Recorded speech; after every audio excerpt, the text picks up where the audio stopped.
복음 한 스푼 김용 전도사입니다. 오늘은 마태복음 5장 3절 말씀을 함께 보겠습니다. 심령이 가난한 자는 복이 있나니 천국이 그들의 것임이요.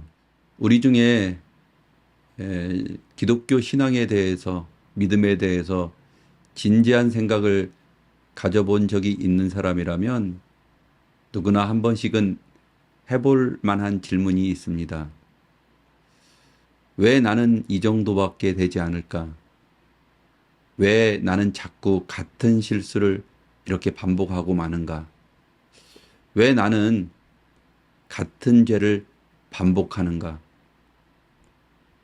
열심히 하려면 할수록 우리의 신앙은 계속해서 실수하고 넘어지고 우리의 한계를 만납니다.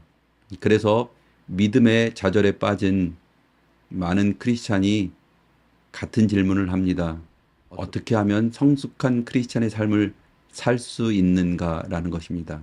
그렇다면 먼저 어떤 것이 성숙한 크리스찬인가, 어떤 것이 성숙한 믿음인가에 대해서 우리는 정의를 내릴 수 있어야 됩니다. 이 질문에 제가 평소에 좋아하는 노진준 목사님이라는 분이 계신데 이 질문에 이렇게 답을 하고 있습니다. 성숙한 신앙은 독립적인 것이 아니다. 다시 말해, 성숙한 신앙은 하나님, 이제 저 혼자서도 잘할 수 있으니까 하나님, 저는 혼자 내버려 두면 됩니다. 라고 하는 독립적인 것이 아니라는 것입니다. 우리가 삶에서 어린 아이의 모습에서 성숙이 된다라는 것은 부모의 도움 없이도 살 수 있는 것처럼 우리의 신앙적 성숙, 믿음적 성숙도 하나님의 도움 없이 내가 독립적으로 신앙생활을 잘할 수 있는 것이 우리는 성숙이라고 생각하는 경우가 있습니다.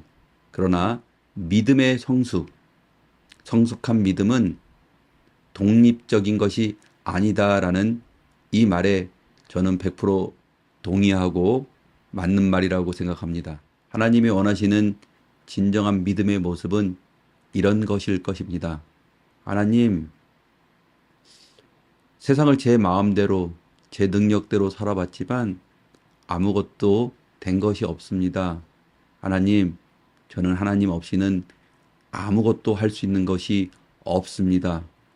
그 사실을 알게 되고 그 사실을 고백하는 것, 그것이 바로 성숙한 믿음인 것입니다. 나의 약함을 알게 되고 그리고 그것을 인정하게 되고 내 인생에 하나님의 자리가 생기게 되는 것, 그것이 성숙인 것입니다. 우리가 흔히 아는 선악과는 하나님이 너무나 좋아하시는 그 사과를, 먹지 말라고 한 그 사과를 우리가 몰래 서리에서 먹은, 그래서 하나님이 혼자 먹으려고 우리한테 화를 낸 그런 사건이 아닌 것입니다. 선악과 사건은 다시 말해 이겁니다. 하나님, 제 인생은 이제 저 혼자서도 충분히 책임지고 살 수 있어요. 하나님은 저의 인생에서 이제 하나님의 자리는 없어요. 저는 혼자 자유롭게 혼자 결정해서 혼자 잘할 수 있어요 라고 고백한 겁니다. 돌아온 탕자, 우리 탕자의 비유에서 그 탕자도 마찬가지입니다. 아버지에게 돈을 달라고 하고 집을 떠날 때 그 탕자는 이겁니다. 아버지 없는 곳에서 나는 진정한 행복, 자유를 얻을 수 있다라고요. 그러나 그 탕자가 삶의 고난 속에서 어려움을 겪게 되고 그리고 아버지에게 찾아와서 이렇게 고백하는 겁니다. 아버지, 저는 아버지가 없이는 아무것도 할 수가 없어요. 그래서 탕자의 성숙, 믿음의 성숙의 모습은 돌아온 탕자처럼 아버지 없이는 아무것도 할 수 없는 나약한 모습을 고백하고 알게 되고 그때 우리 인생의 진정 아버지의 자리, 하나님의 자리가 생기는 것입니다. 그래서 진정한 믿음에 대해서 생각하다가 우연히 드라마 쇼츠를 봤는데 이 내용이 하나님의 마음이 아닐까 이렇게 생각해서 잠시 함께 볼까 합니다. 우리가 잘 아는 응답하라 1988 거기에서 나오는 그 남일한 씨가 나왔던 부분인데 그 부분을 함께 보겠습니다. 여보세요? 이거 엄마 지금 터미널에 내리셨다는데.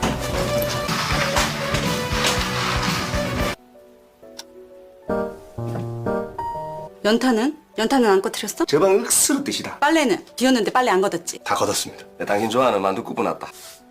됐어, 당신이나 먹어.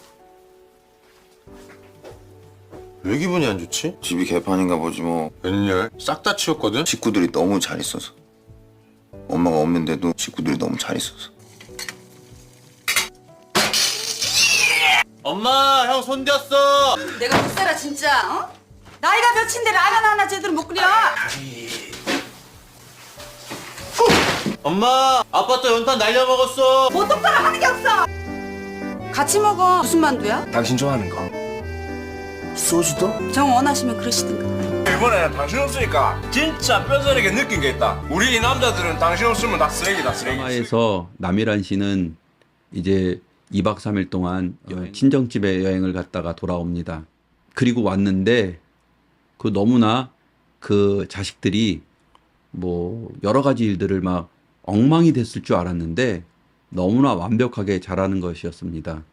보통 우리가 그럴 때 아이고 기특하네 이렇게 생각할 수도 있겠지만 그러나 이 드라마에서는 남일한 씨가 굉장히 우울해합니다. 왜 우울해했는지 그 아들 친구가 얘기하죠. 엄마가 집을 비우고 엄마가 없는데 식구들이 너무 잘해서 그럴 거야 라고. 이 말이 무엇입니까? 엄마는 2박 3일 동안 집을 떠나서 다시 갔다 왔는데 엄마는 아마도 본인의 자리, 자신의 자리가 뭔가 느껴지지 않고 자신의 자리가 없는 것 같아서 그랬고 그걸 알아차린 그 아들이 엄마의 필요성을 느끼게 했을 때 비로소 이렇게 다시 기뻐하면서 하는 그런 모습이었습니다. 물론 이게 하나님은 뭐 우리가 뭐 좀 잘한다고 기뻐하시고 뭐 이런 건 아니겠죠. 그러나 우리 인생 속에서 이 드라마처럼 하나님의 자리가 없게 느끼면서 살아가는 겁니다. 내 인생이 너무 잘 풀려서 내지는 하나님 도움 없이도 잘 되는 일들, 우리는 그런 속에서 하나님 없이 우리는 잘 살아가는 것 같습니다. 어떻게 보면 성공한 사람, 성공한 목회자일수록 이 딜레마에 빠지기 쉬운 것 같습니다. 그러다가 인생에 어떠한 어려움을 만나게 되고 그 어려움을 통해서 그 고난이 축복이라는 이 말은 우리가 고난을 통해서 비로소 우리는 이 고백을 할 수 있는 것입니다. 하나님, 저는 하나님 없이는 아무것도 할 수 없어요. 오늘 본 마태복음 5장 3절 심령이 가난한 자가 왜 복입니까? 심령이 가난하다. 이건 무엇입니까? 가난하다. 거지. 누군가가 나를 도와주지 않으면 도저히 살 수 없는 그런 입장에 아무것도 내가 할 수 있는 것이 없는 이게 왜 복입니까? 이 심령이 가난한 내가 아무것도 할 수 없는 이 무기력한 이 상태가 복이 되는 것은 이 심령이 가난한 자는 복이 있나니 이 사이에 가로가 있는데 이 가로에 이 말이 들어가 있는 것입니다.